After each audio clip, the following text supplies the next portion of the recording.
La corbeille des fruits du Saint-Esprit en contient une telle quantité et une telle diversité qu'aucune liste ne pourra les dénombrer. Nous sommes dans notre parcours Dynamis, ce parcours de Pâques à Pentecôte, pour mieux connaître le Saint-Esprit, mieux l'aimer et mieux le laisser agir dans nos vies.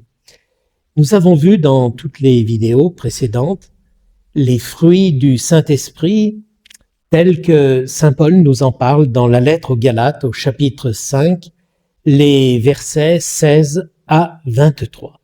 Et donc Paul fait une grande énumération des fruits du Saint-Esprit. Mais le Saint-Esprit, il est tellement puissant que sa présence en nous va produire beaucoup d'autres fruits que ceux que saint Paul énumère dans ce passage de la lettre aux Galates.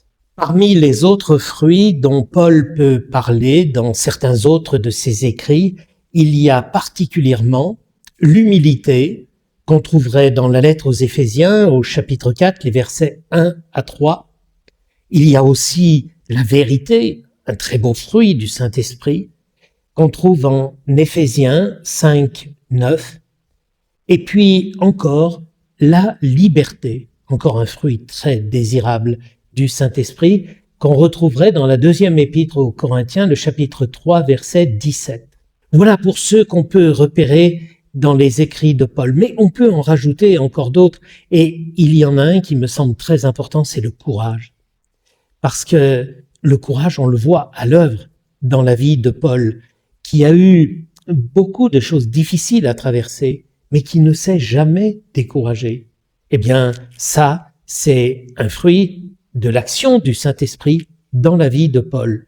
Et ce fruit du courage, on va le retrouver à l'œuvre dans la vie des missionnaires qui ont été annoncés l'évangile parfois au bout du monde, au péril de leur vie. D'ailleurs, beaucoup sont morts.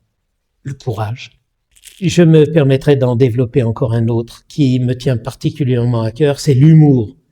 Je pense que c'est un fruit très désirable de l'action du Saint-Esprit dans notre vie. Quelqu'un qui est trop sérieux, qui est trop triste, eh bien, on peut quand même se demander s'il est vraiment habité par la force du Saint-Esprit. Parce que le Saint-Esprit, c'est aussi un peu la légèreté. Et donc, il ne s'agit pas évidemment d'utiliser la dérision, mais l'humour est tellement important. Et il faut demander ce fruit du Saint-Esprit. Vous savez ce qu'on dit? Un saint triste est un triste saint. Alors, demandons en abondance de pouvoir produire tous les fruits du Saint-Esprit en nous rappelant que le fruit du Saint-Esprit, c'est l'amour et que cet amour se décline ensuite selon les saisons de nos vies, selon les circonstances, dans ces différents fruits.